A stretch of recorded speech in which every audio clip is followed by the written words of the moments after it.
سوالات کرتے ہیں. ہمارا مزاج بھی ہے ہم نماز کے مسائل، نماز کے سوالات، روزے کے سوالات، زکوٰۃ کے سوالات، استنجا کے سوالات، طہارت کے سوالات، صدقے کے سوالات، مسجد کو کیا دینا چاہیے، مدرسے کو کیا دینا چاہیے، تراویح کے سوالات، سحری کے سوالات، یہ ساری چیزیں تو پوچھیں گے نہیں. ہم عجیب و غریب سوالات کرتے ہیں، ایسے سوالات کرتے ہیں جن کا تعلق نہ ہمارے مسائل سے ہے، نہ ہمارے عقائد سے ہے، نہ ہماری عبادتوں سے ہے. ایسے سوال کرنے سے شریعت نے بھی روکا، قرآن نے بھی روکا. اللہ تعالیٰ نے خود فرمایا یا ایھا الذین آمنوا لا تسألوا عن اشیاء ان تبد لکم تسؤکم.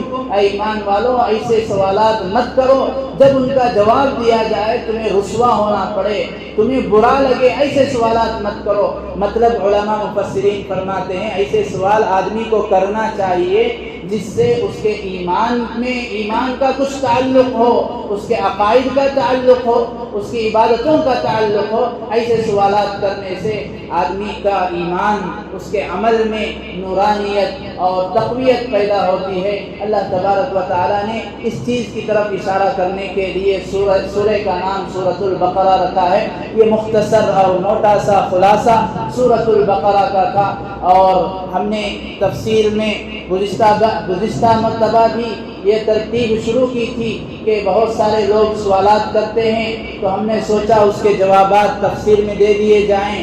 ایک کے سوال کا جواب کئی سارے لوگوں کو معلوم ہوگا، ان کے علم میں اضافہ ہوگا، عمل میں ان کے لیے سہولت ہوگی. اس لیے ہم نے اس بار بھی یہی ترتیب شروع کی ہے. آپ حضرات سے درخواست ہے جو بھی آپ کے سوالات ہوتے ہیں نماز کے متعلق، روزے کے متعلق اور زکوٰۃ کے متعلق، خصوصاً تراویح کے متعلق، سحری افطار کے متعلق، جو بھی سوالات ہیں آپ کو جس زبان میں، اردو میں، انگریزی میں، جو زبان سے آپ واقف ہیں اسے چٹھی میں لکھ کر آپ یہاں تک پہنچائیں، ہمارے تک یا محراب تک پہنچا دیں. آپ کے سوالات کا جواب سارے مجمع میں دیا جائے گا، اس کا ثواب آپ کو بھی ملے گا. ایک صاحب نے سوال کیا آج کہ ہم نماز پڑھتے ہیں، نماز میں عموماً جانے انجانے میں آدمی کے قدم سجدے کی حالت میں زمین سے اٹھ جاتے ہیں. آدمی سجدے میں گیا، قدم اس نے یوں رکھا ہے، کئی بار یہ قدم اٹھ جاتا ہے، کئی بار دونوں قدم زمین سے اوپر اٹھ جاتے ہیں، زمین سے بالکل لگے نہیں رہتے. اس وقت کیا حکم ہے؟ نماز اس کی باقی رہتی ہے، ختم ہو جاتی ہے. اس سلسلے میں علماء نے لکھا ہے اگر آدمی سجدے میں جانے کے بعد ایک رکن کے بقدر، ایک رکن کا مطلب ہوتا ہے 3 سبحان اللہ کہنے کے برابر، سبحان اللہ سبحان اللہ سبحان اللہ، تقریباً 2 سیکنڈ کے برابر اس کا پیر زمین پر نہیں لگا. جیسے ہی سجدے میں گیا، سجدے میں جاتے ہی دونوں پیر زمین پر سے اٹھ گئے، اوپر اٹھا لیا، جانے میں ہو یا انجانے میں، اس کی نماز فاسد ہو گئی، نماز ختم ہو گئی.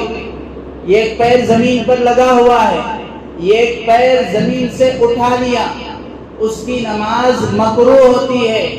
اس کا سجدہ صحیح طور پر اس کا ثواب اللہ تعالیٰ کے ہاں نہیں ملتا. اگر سجدے میں جانے کے بعد ایک رکن کے بقدر سجدے میں پیروں کو زمین پر اس طرح کھڑا کیا 3 سبحان اللہ کے برابر، پھر اس کے بعد جانے میں یا انجانے میں پیر زمین سے اٹھ گئے، ابھی بھی مکروہ ہے. مکروہ، یہ مکروہ بڑا مکروہ ہے تحریمی. علماء نے لکھا ہے مکروہ تحریمی کا مطلب حرام کے قریب اللہ تعالیٰ اس کی نماز کے ثواب کو ختم کر دیتے ہیں. نماز تو ادا ہو گئی، نماز دہرانے کی ضرورت نہیں ہے. البتہ اگر سجدے میں جاتے ہی 3 سبحان اللہ کے برابر اس کا ایک پیر یا 2 پیر زمین پر نہیں ٹکے رہے، اب نماز ختم ہو جاتی ہے، نماز کو دہرانا ضروری ہو جاتا ہے. اللہ تعالیٰ سمجھنے کی، سیکھنے کی اور اپنے دل میں وسعت رکھ کر پوچھنے کی اور اپنی عبادتوں کو درست کرنے کی توفیق نصیب فرمائے. آمین. وآخر دعوانا ان الحمد للہ رب العالمین.